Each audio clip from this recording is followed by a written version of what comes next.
반갑습니다. 승주준입니다. 영상을 혹시 처음 보시는 분들은 구독과 알림 설정 꼭 해주시기 부탁드립니다. 원래 보셨던 분들은 좋아요 한 번씩 빨리 눌러주시길 부탁드리겠습니다.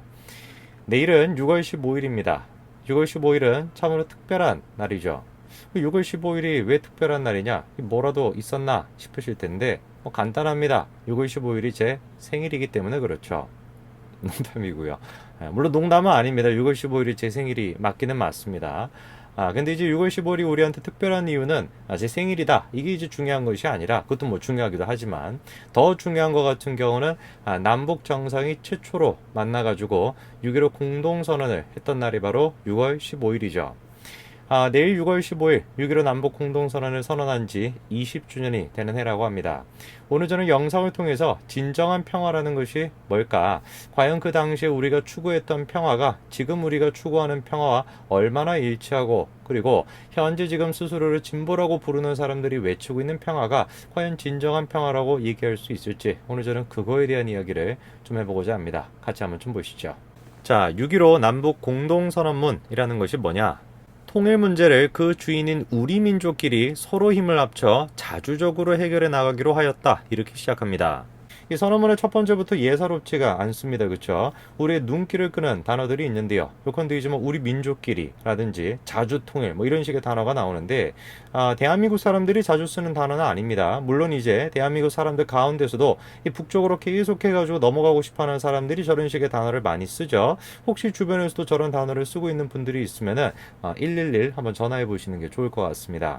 우리가 한번 생각을 일단 해봐야 되는 것이, 과연 21세기에서 자주통일 그리고 또 우리 민족끼리 통일을 하는 것이 가능할까? 제 답변은 간단해요. 불가능하다라는 것이죠. 우리가 막 조선시대도 아니고 흥순대원군이 막 부활을 해가지고 막 외세를 그냥 막 다 쫓아내야 된다, 쇄국 정책을 하자, 이렇게 우리가 할 수 있는 것이 아니라 어떤 한 가지 행동이라고 할지라도 다 연결이 돼 있는 21세기 사회이기 때문에 민주주의를 이미 실현하고 있는, 자유민주주의를 실현하고 있는 다른 나라들과의 협조를 통해 가지고, 공조를 통해 가지고 통일이 이루어져야 되는 것이지, 그 나라들을 다 우리가 막 쫓아내고 난 다음에 우리 민족끼리 자주 통일을 하자, 불가능한 일이라는 것이죠. 자, 그 다음에 두 번째도 굉장히 좀 놀라운 얘기가 나옵니다. 남측의 연합제한과 북측의 낮은 단계 연방제한이 서로 공통성이 있다고 인정하고 이 방향에서 통일을 지향시켜 나가기로 하였다. 이렇게 나오는데, 여러분들이 아마 6.15 남북 공동선언 이런 얘기는 많이 들어보셨을 것 같은데, 방금 제가 읽어드린 저 내용도 알고 계셨는지 모르겠습니다. 도대체 누가, 대한민국 국민들 가운데서 누가 도대체 남측과 북측 사이에 그런 낮은 단계 연방제 이런 것들을 동의하는 사람이 있는가? 그런 것들을 동의하는 사람들은 지금 여기 있어야 되는 것이 아니라 기차 타고 지금 북한으로 넘어가야 되는 사람들 아닌가? 이런 생각이 좀 듭니다. 자, 그런데 어떻게 된 것인지, 이렇게 조금 기차 타고 북한으로 넘어가고 싶어하는 사람들이 꽤 많은 것 같아요. 이번에 6.15 남북 공동선언 20주년을 맞이해서 다음과 같은 이제 행사가 열렸었는데요. 자, 지금 보시게 되면 청계천에서 13일 오후에 다음과 같은 행사가 있었나 봅니다. 지금 이제 저렇게 이제 해놓고 춤을, 알 수 없는 춤인데 무슨 주술인가 뭔지 모르겠네요. 춤을 지금 추고 있고. 자, 그리고 이제 딱 등장을 하죠. 지금 저 카드에 적혀있는 내용 보십시오. 미국 장벽 넘고 대북 제재 뚫자.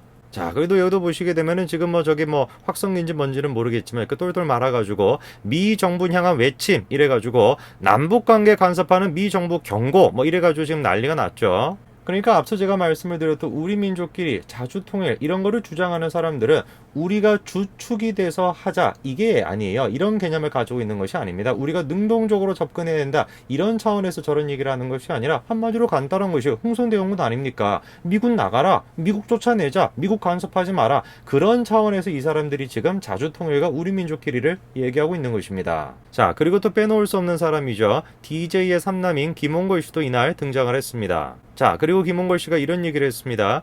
우리 사회에 기득권 세력, 반통일 세력, 반평화 세력은 기회는 이때다 싶어 남북관계가 파탄났다, 대결 국면만 남았다, 비관적인 정만만 쏟아내고 있다, 이렇게 얘기했습니다. 글쎄요, 지금 이제 김홍걸 씨 얘기를 듣고 있으면은 세 가지 세력이 한 통속이다 이런 얘기를 하시는 것 같아요. 기득권 세력, 반통일 세력, 반평화 세력, 뭐 이 세력들이 이제 한 통속이다 이런 취지로 지금 얘기를 하시는데, 뭐 저 얘기 자체가 기득권 자체가 평화를 원치 않고 통일을 원치 않는다 그 얘기를 지금 하는 거 아니겠습니까? 근데 우리가 한번 정말 질문해봐야 될 것 같아요. 기득권이 통일도 원치 않고 평화를 원치 않은 것이냐? 그거 아닌 것 같습니다. 왜? 통일을 원치 않고 평화를 원치 않는 사람들은 따로 있는 것 같고 바로 이 사람들인 것 같아요. 자, 이번에 어떤 얘기가 나왔습니까? 국수를 처먹을 때는 요사를 떨더니 누가 그 말을 했냐? 옥류관의 주방장이 그런 얘기를 했다라는 겁니다. 글쎄요, 저는 좀 김홍걸 씨한테 여쭙고 싶어요. 누가 도대체 평화를 지금 원치 않을까요?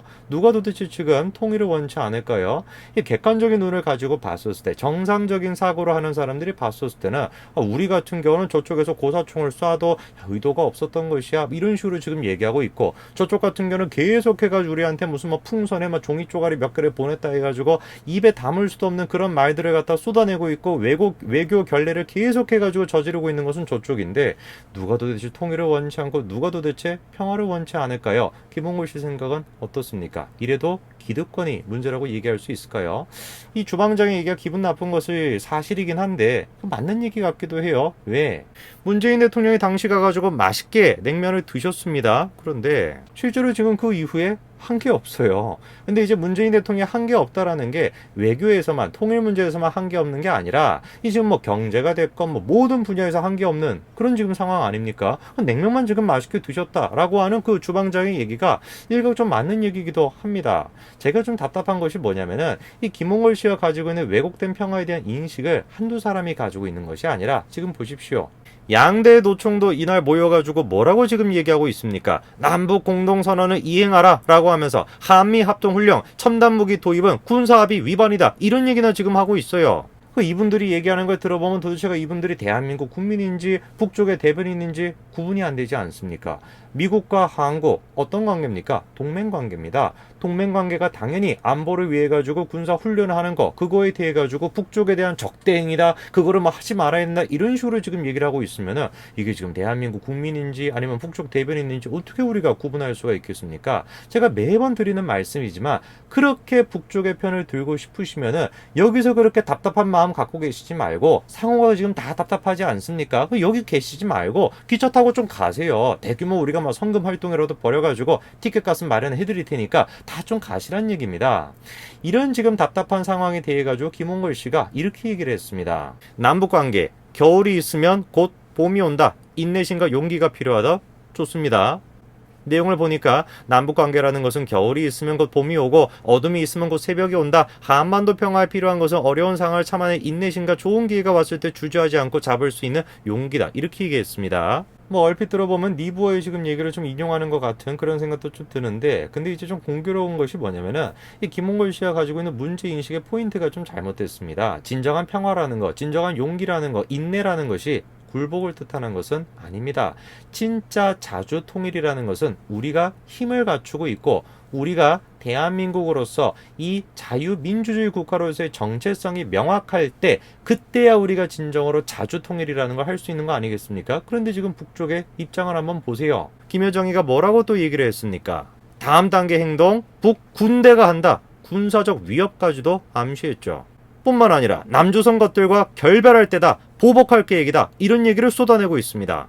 북쪽은 지금 계속해가지고 우리를 위협하고 있는데 우리는 그냥 가만히 앉아가지고 인내가 중요합니다, 용기가 중요합니다 이래가지고 물은 물이고 산은 산이고 돌은 돌이다 뭐 이러고 앉아있으면은 그게 지금 굴욕이지, 그게 어떻게 평화가 되겠습니까?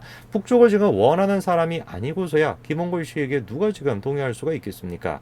그리고 또 이상한 것이 무엇이냐면은 김홍걸 씨는 지금 북쪽 사람들에 대해서는 그렇게 평화주의자가 되시는데 탈북자에 대해서는 평화주의자가 아니신 것 같아요. 김여정이 엄포한 지 하루 만에 김홍걸 씨가 어떻게 했습니까? 대북전단 살포 제한법 발의를 했죠. 심지어 이렇게까지도 얘기했습니다. 순수성이 의심된다. 후원금 모금에 이용하나 보다. 이런 취지로까지도 얘기했죠. 이재명 지사도 마찬가지 아닙니까? 현행범으로 체포하겠다. 이렇게까지도 지금 엄포를 내고 있습니다. 글쎄요, 저 사람들이 항상 얘기하는 자주 통일, 그리고 우리 민족끼리 그것이 갖고 있는 위험성을 얼마나 많은 사람들이 알고 있는가? 제가 좀 그게 걱정이 됩니다. 왜? 아까 전에 지금 뭐 6.15 남북 공동선언 그 이제 행사에서도 보면은 젊은 사람들도 많이 보여요. 뭐 주술인지 춤인지 알 수 없는 막 요상한 거를 이제 춤을 추고 있는 그 모습들을 제가 보고 있으면은 야, 저기서 춤추고 있는 저 사람들이 도대체 자기가 어떤 지금 행동을 하고 있는지, 자기가 지금 얘기하고 있는 자주통일과 우리 민족끼리라는 것이 어떤 위험성을 가지고 있는지 그거를 과연 알고 저기에 서 있을까? 제가 너무 걱정이 됩니다. 내일이 제 생일입니다. 뭐 제 생일이라는 걸 자꾸 강조하고 싶은 것이 아니라 내일이 제 생일인데 얘기하다 보니까 자꾸 강조가 되네요. 생일이 중요한 게 아니라 내일이 이제 6.15 남북 공동선언인데 그 날을 맞이해가지고 저도 제 생일을 맞이해가지고 다시 한번 좀 다짐을 해야 될 것 같습니다.